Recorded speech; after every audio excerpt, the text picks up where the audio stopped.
Today is part 2 of a series we're calling Relationship Goals. Right? Come on. Oh, we can do better than that this morning. Don't forget, I don't like when you're quiet. And I'm just going to keep telling you that until you're loud. So we got a series that we're calling Relationship Goals. That is more like it. Come on. And what we established last week was that regardless of your relationship status, maybe you're single right now and you're like, this isn't for me. Listen, it is. Because relationships permeate our lives. We were built to live in relationships. So whether that is with a spouse, whether that's a romantic relationship, or whether it's just the relationships between you and your family or you and your friends, we want to help better that through these messages, through this series. And we hope that you can take what we have given you in this series and use it and apply it to your life. That's what the take home is for, right? Everybody take that home, because that's going to help you actually apply these tools and these things that we're giving you to your relationships. We want to make sure that your relationships see change because of this series. And how many know that relationship goals in our day and age can be a little bit shallow, right? Pastor Jesse said it's like the Christmas PJs, and people are like, #goals. Ay, right? That's a little surfacey. We want to go deeper than that. There has to be something more to our relationships. We want to challenge what the status quo is when it comes to relationships. And here's one thing we can agree on this morning. Relationships are complicated, right? Everybody could set that as your status. Thank God Instagram doesn't have relationship status, because that's just like one of those other things that the rest of us don't really need to know. It's complicated. We know. It's all complicated. Relationships are complicated. So I wanted to keep it simple this morning with just one verse for you. One simple verse that we'll read. And I promise you, there's all sorts of relationship gold. You see what I did there? Yes. That was worth that level of cheering. There is all sorts of relationship gold in these few words. 1 Peter 4, verse 8 says, above all, love each other deeply, because love covers a multitude of sins. Let me pray for you this morning. God, I thank you, Lord, for the opportunity for us to gather here today together in your name. I pray, Lord Jesus, that you would give us the eyes to see and the ears to hear what you're speaking to us this morning. I pray, Lord, that these would be your words and not my own, and that, God, we would be able to use them and apply them to our lives this morning, that we would leave here changed today. In your name we pray. Everybody said? Amen. Amen. As you find your seat, announce my title to your neighbor. Say, love is a battlefield.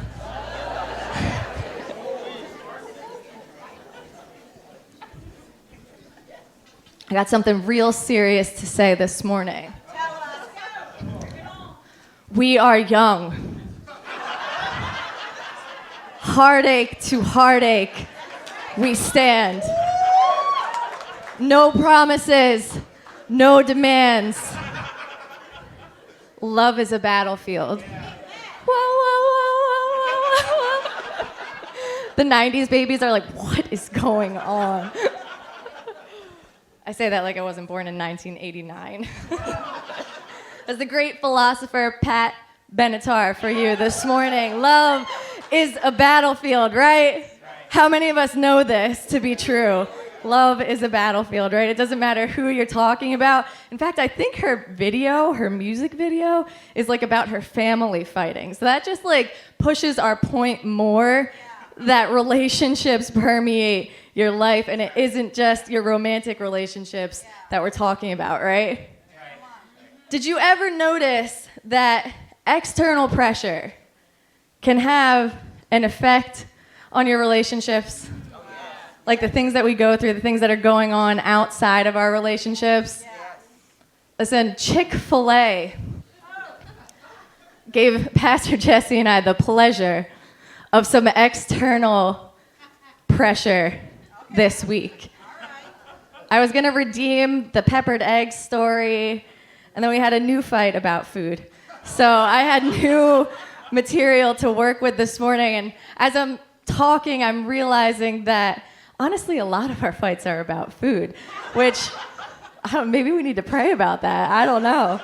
I'm not sure. But anyway, we go through the drive-thru, and we get through the drive-thru, and, it's pretty busy. It's like prime time there. And Chick-fil-A is usually really good at that, right? They're usually really good when it's busy. So let me just preface that. I have some trust in their system, right? So we pull around and we get our bag of food, and I check the bag of food. How many know that's a pro tip? You gotta check the bag of food when you go through the drive-thru, right? You can't have that much trust in Chick-fil-A. You can't. You just can't. So I go through the bag, and I notice that Jesse's chicken nuggets are in a really weird container. But it says 12-pack. So the container is weird, but it says 12-pack, right? And he says, "Do you see the chicken nuggets?" And I say, "I think I see the chicken nuggets. I think they're in here." And he was like, "Well, check." I'm like, "Okay, I'm checking." But the bag is dark. And he's moving quickly. I'm scrambling. There's other stuff in the bag. Don't you hate when they don't give you the big bag? They just shove everything in the smaller bag. You can't even close it. These are real issues that we're talking about this morning. This is deep stuff. So the bag is really full. It's really dark. And I can see that the label says 12-pack. So I'm like, "Yes, they're in here." And he's like, "Are you sure?" I'm like, "Yes. I have put my faith in Chick-fil-A. On these things I know, the 12-pack is in there," right? So we get home, and I take out my delicious number one. No pickles. I got fries and a lemonade. And let me tell you, there's a lot riding on these grilled chicken nuggets because Pastor Jesse's not eating bread or fries right now, which is 99% of the stuff on the Chick-fil-A menu. So there's a lot of pressure on these 12 chicken nuggets because there is nothing else. There is no plan B. There is nothing else in the bag for him except this weird container. So I take mine out, I get set up, I'm all excited, and I hand him this container, which admittedly now, it's small. It's a small container. But it says 12-pack. It says it. They printed a label, and then they said, "There are 12 chicken nuggets in here. Tape the label shut." And he opens the weird little container, and he dumps the chicken nuggets out, and they're these 4 crusty little toe-up pieces of chicken. Dust comes out with them. It's really bad. And I could see the horror in his eyes as they're spilling out onto the plate. And he's like, "Why didn't you check the bag?" I'm like, "I did check the bag." And he was like, "No. If you had checked the bag, I would not be eating these scraps of chicken nuggets." I was like, "Well, if you had pulled over like I had asked and let me turn the light on and check properly, then we wouldn't be here in the first place, Mr. Speed Demon." And he said, and I said, and he said, and I said, how many have been guilty of this before? Some random outside pressure has nothing to do with your relationship. And all of a sudden, World War III breaks out of grilled chicken nuggets, right? Outside pressure. We all experience it, right? This is something we've all come across. And Peter is talking to people who he knows are facing a lot of external pressure. By external, I mean to their relationship. So there's their relationship and there's things going on outside of their relationship. How many of you can relate to that? Yeah. No one can relate to, no one has anything going on in their lives except my one friend back there. We're busy people. I get it. I'm preaching to you this morning, okay? There is stuff that goes on outside of our relationships, and Paul is talking to them about this because he is worried that they're going to allow the external to create some internal division.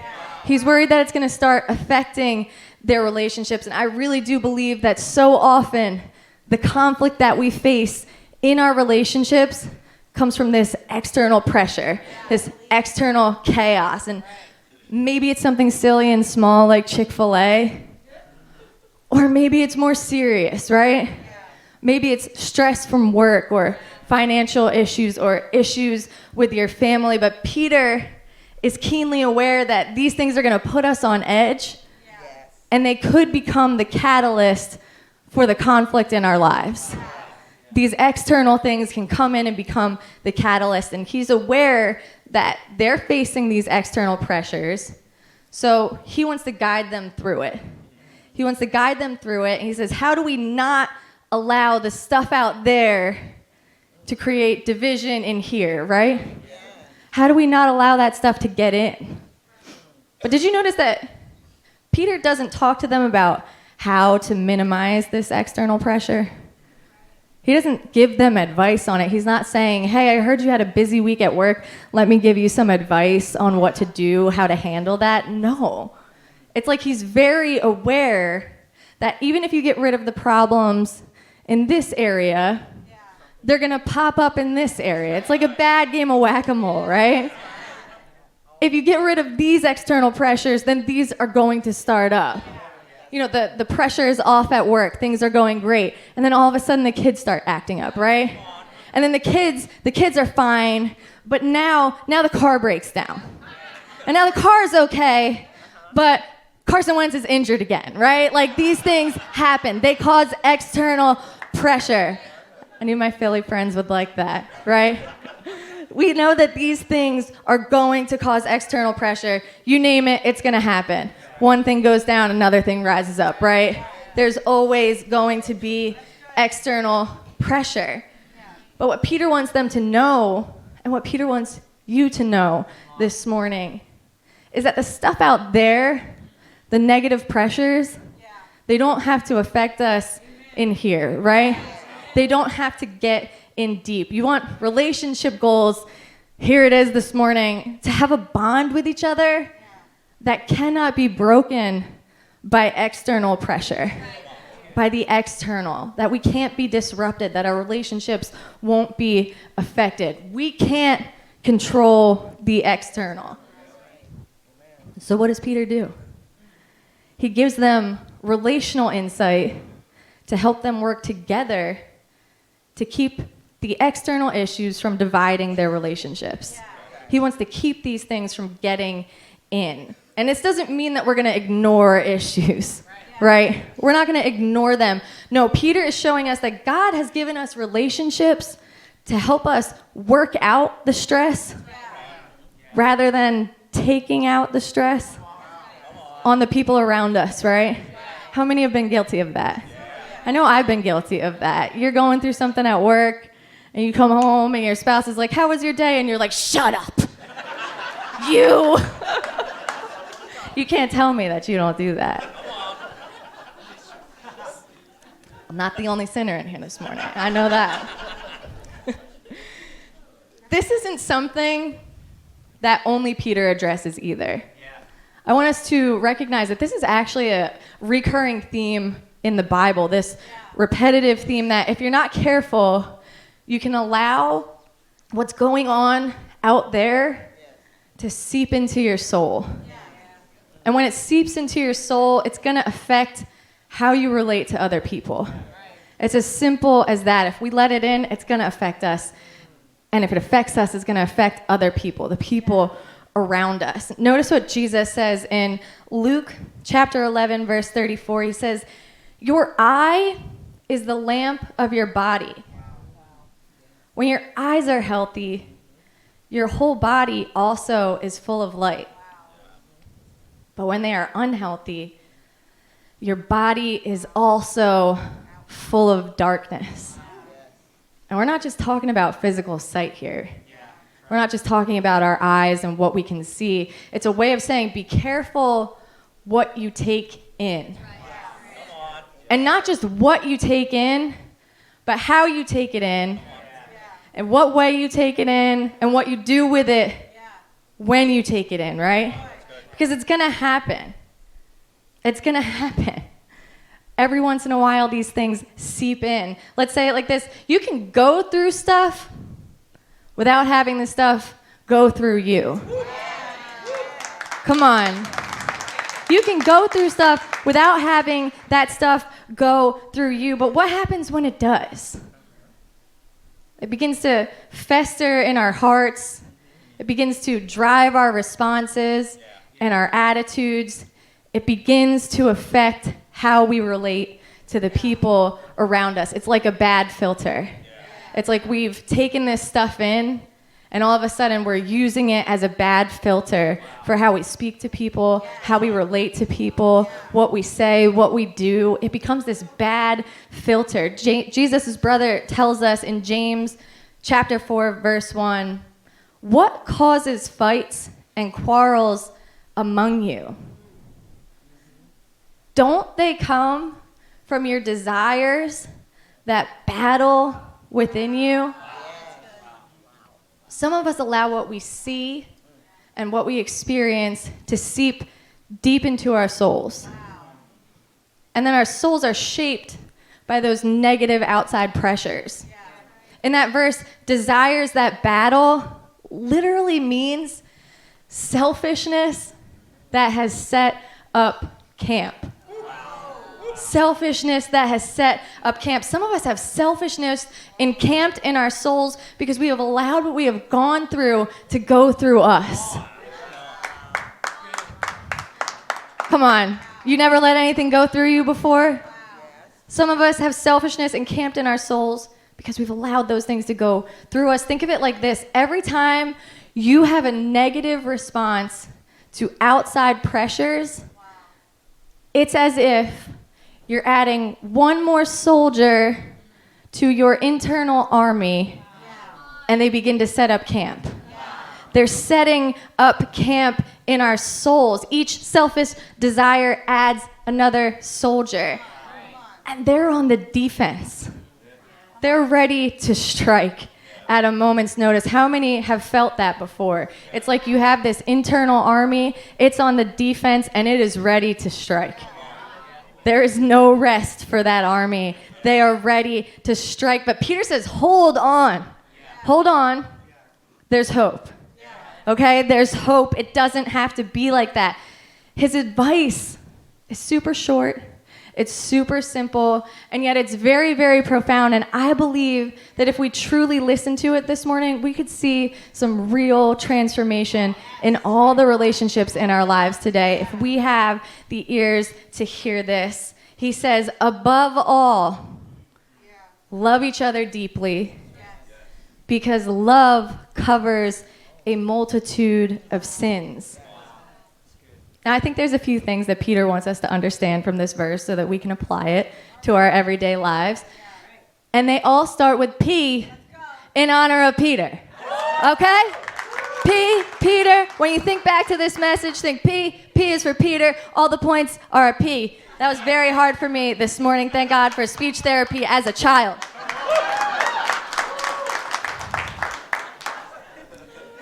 The first thing that he teaches us about this verse is, number one, priority. He says, above all, love each other deeply. And the phrase above all literally translated means before anything. Before anything. And let me clarify that this means before anything in the relationship. So inside the relationship. Just like we learned last week, we're still going to seek God first. God is still number one. But inside of our relationship, we are going to love before anything. Which sounds cute, right? I mean, you're like, oh, I want that. I want that kind of love. Hashtag relationship goals. Hashtag goals. Hashtag power couple. Hashtag why can't I find someone to cover my multitude of sins, right? It sounds cute. It sounds like something we want. But I want you to picture this with me this morning. Picture this. Peter is well aware of the issues that are happening in the lives of the people that he's writing to. In fact, he knows the issues so well that he refers to them a couple verses later as a fiery ordeal. A fiery ordeal. In other words, he knows that there's a fiery ordeal going on in their lives around them. And for these people specifically, it was persecution. They were being persecuted for following Jesus. They were worried that on their way home, they were going to be taken captive or put on trial. They were worried about if their houses were going to be taken or if they were going to be beaten. This is real stuff. They were worried about fiery ordeals going on around them. And Peter was afraid that those external negative pressures were going to begin to break up their bonds of love. He was afraid that it was going to start to seep in. And his advice for all this crazy stuff is, above all, love deeply. Okay, that sounds nice, right? What I don't really understand is how that helps.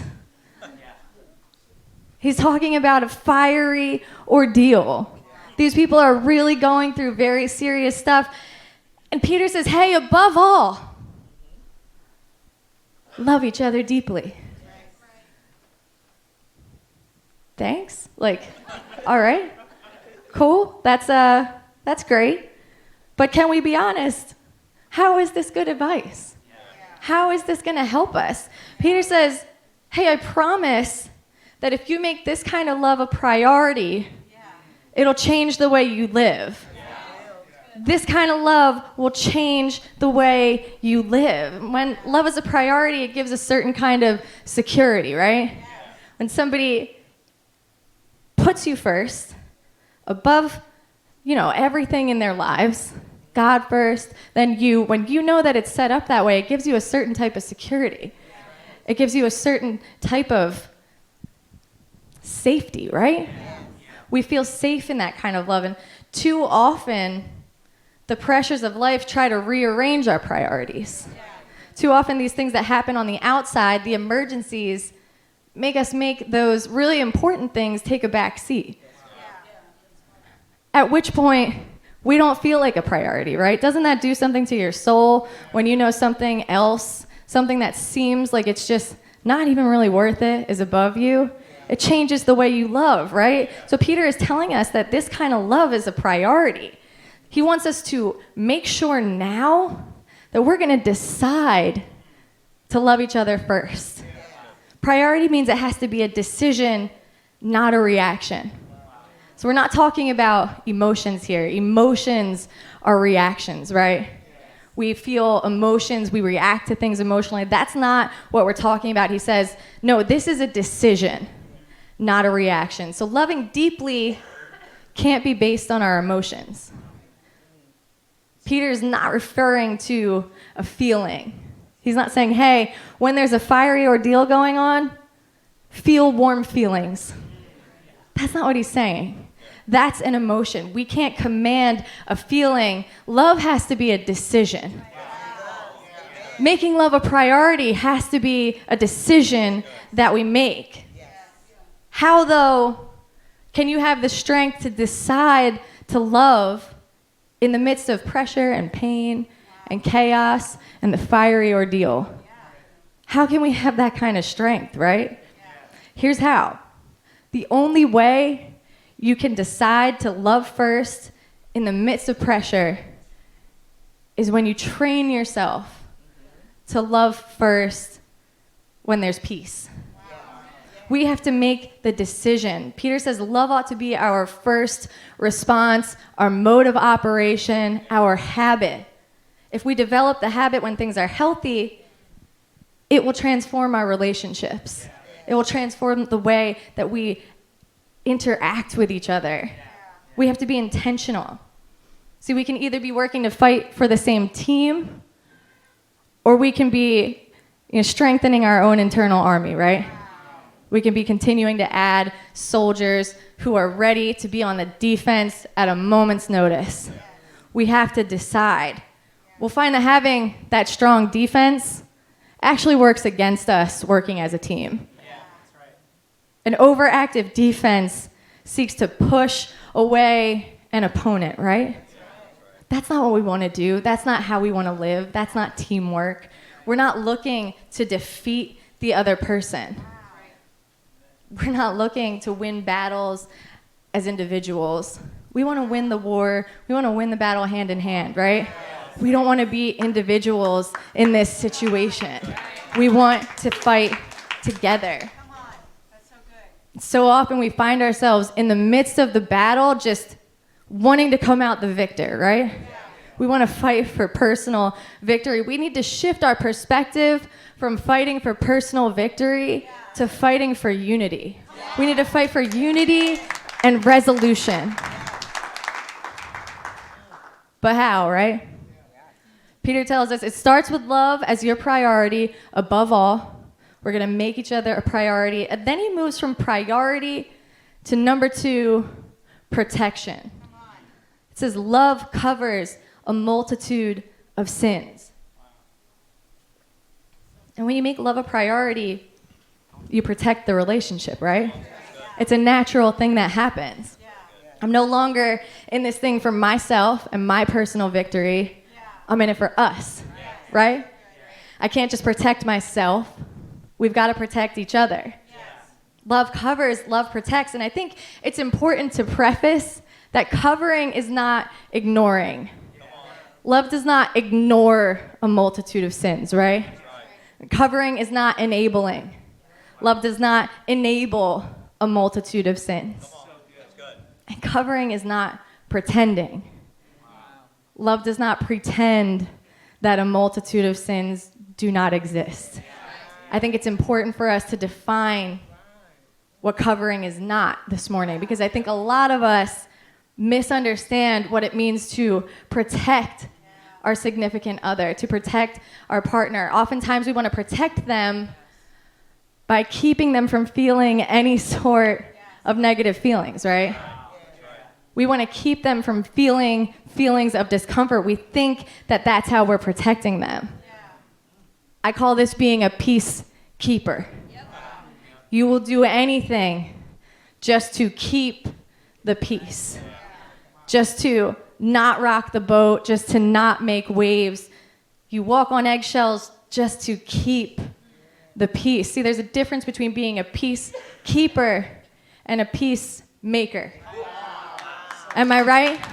There's a difference between being a peacekeeper and a peacemaker. See, keeping the peace is easy.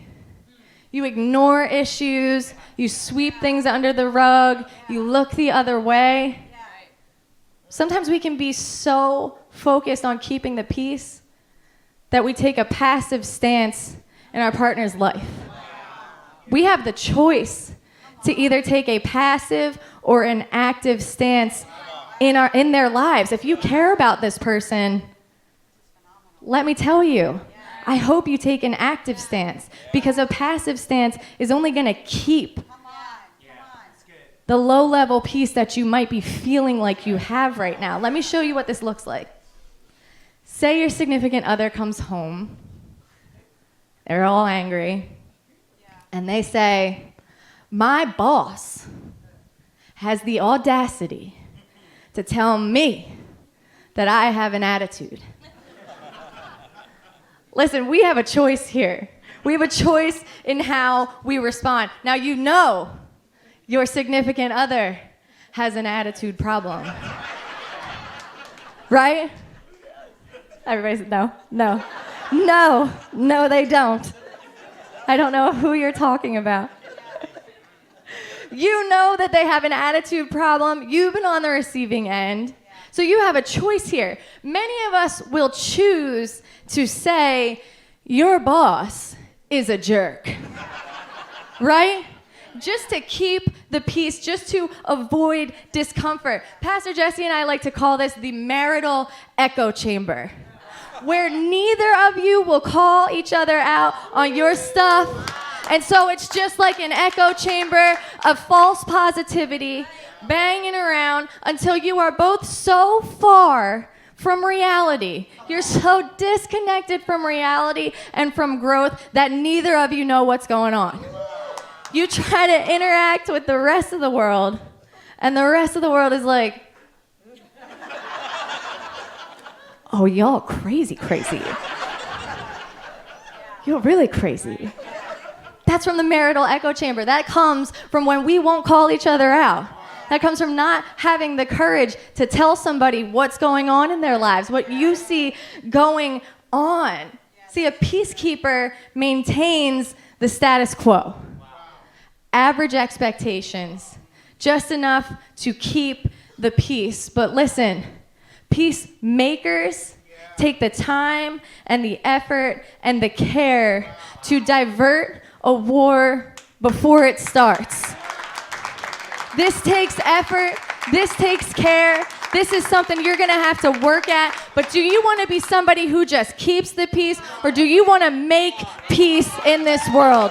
Do you wanna bring a little bit of heaven down to earth with the peace that you make, the peace that you go out of your way to create? We can either keep the peace, we can stay just all right, or we can make peace. How many know that sometimes when you know something is right, it is just as wrong to not say anything as it is to do the opposite? If you don't stand up for what is right, if you don't stand up for what you believe in, if you don't stand up to make peace in this world, it's not gonna happen.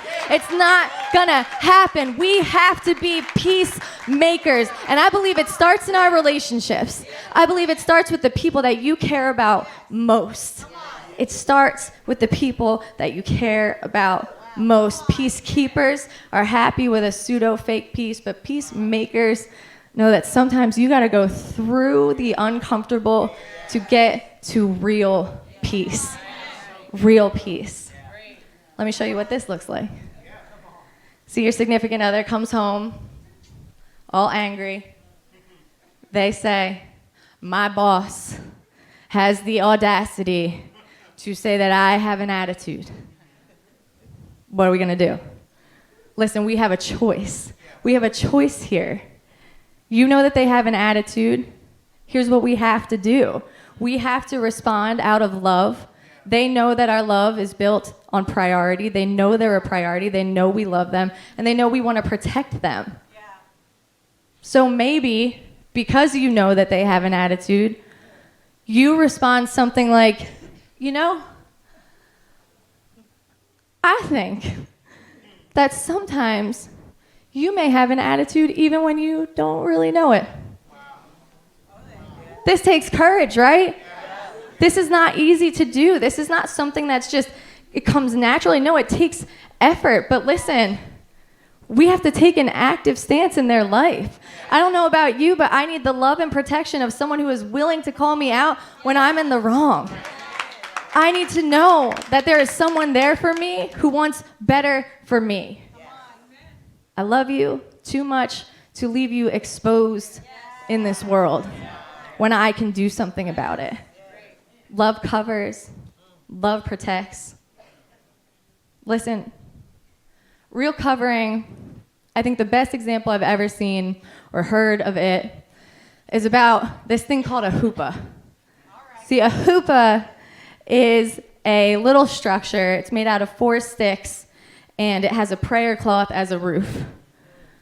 Normally, a couple would get married under a hoopah.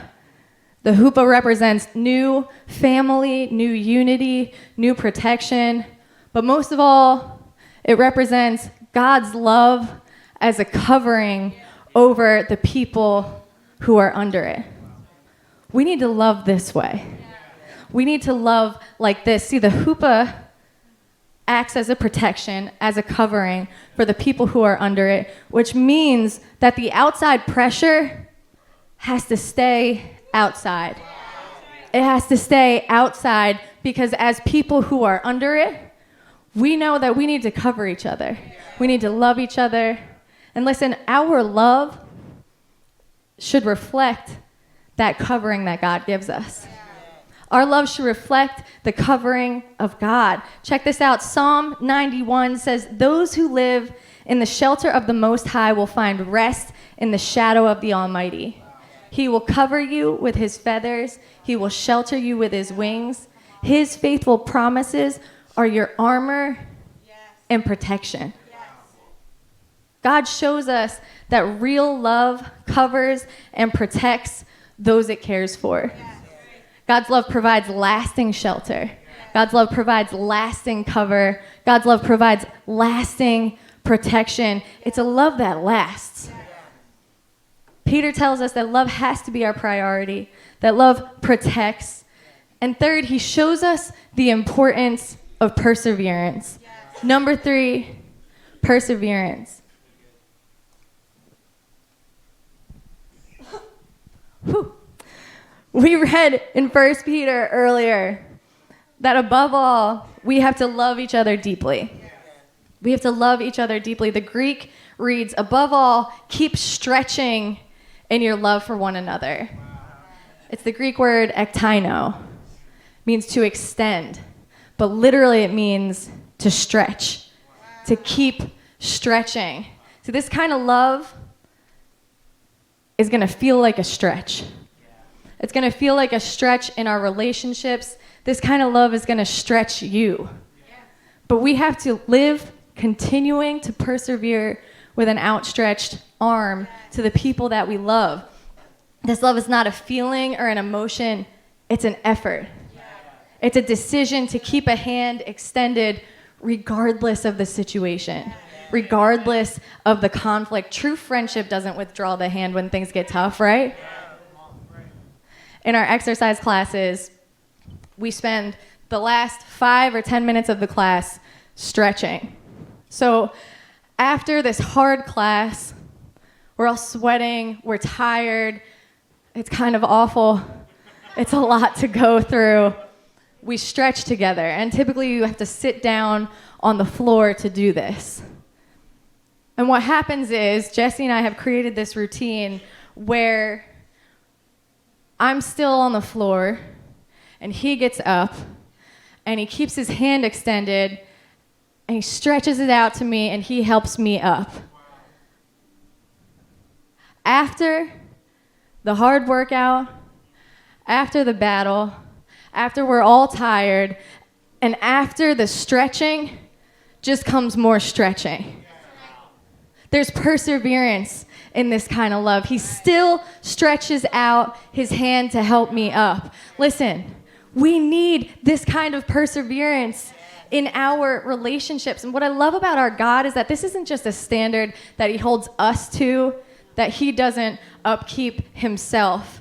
We see different forms of this word, ektaino, to stretch out, so many times all throughout the Bible. But look at this common thread. Check this out.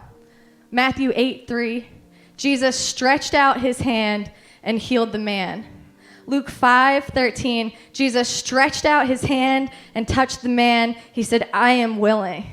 Mark 1:41, moved with compassion, Jesus stretched out his hand and he touched him. Matthew 4:31, immediately Jesus stretched out his hand and caught him from sinking.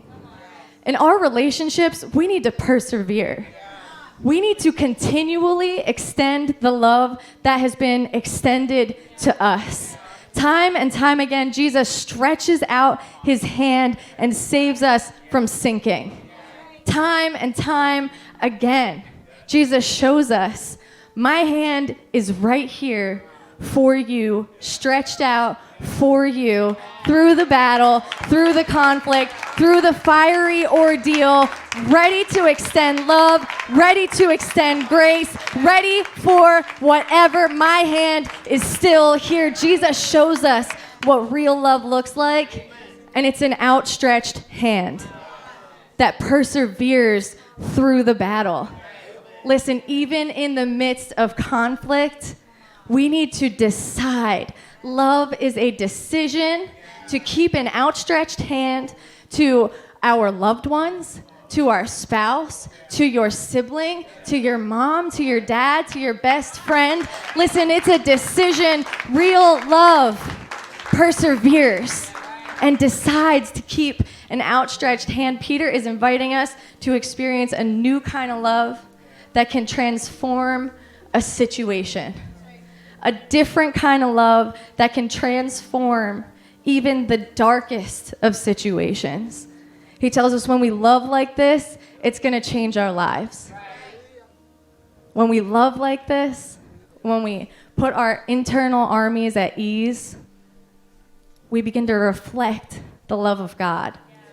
And listen, what I love about Peter is that Peter knows this really, really well on a personal level, that love covers a multitude of sins.